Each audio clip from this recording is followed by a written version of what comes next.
تخيلوا معي المشهد: السفينة تمشي في البحر بسرعة السلحفاة، بينما تنطلق الطائرة في الجو بسرعة الصوت.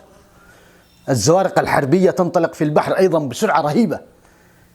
تخيلوا أن هناك من صدق أن عبد الملك الحوثي وجماعته راحوا لعرض البحر، أخذوا سفينة ومشوا بها ساعات في عرض البحر.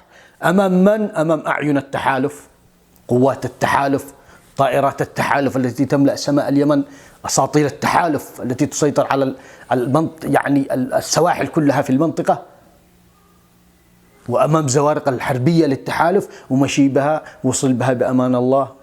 طيب إيش اللي حدث؟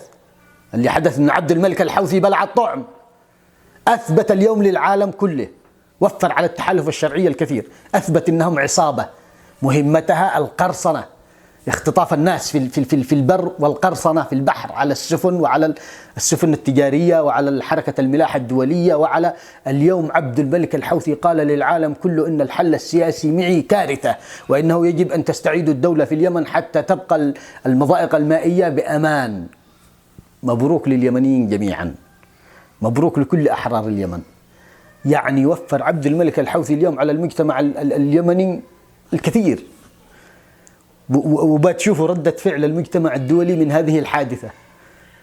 اهدأوا، لا تستعجلوا، شوفوا كلامي. على فكرة كلامي هذا والله لن يعجب الكثير حتى في الشرعية، لكن عبد الملك الحوثي بلع الطعم. أخيرا اتفاق ستوكهولم، باي باي من الآن وبتشوفوا.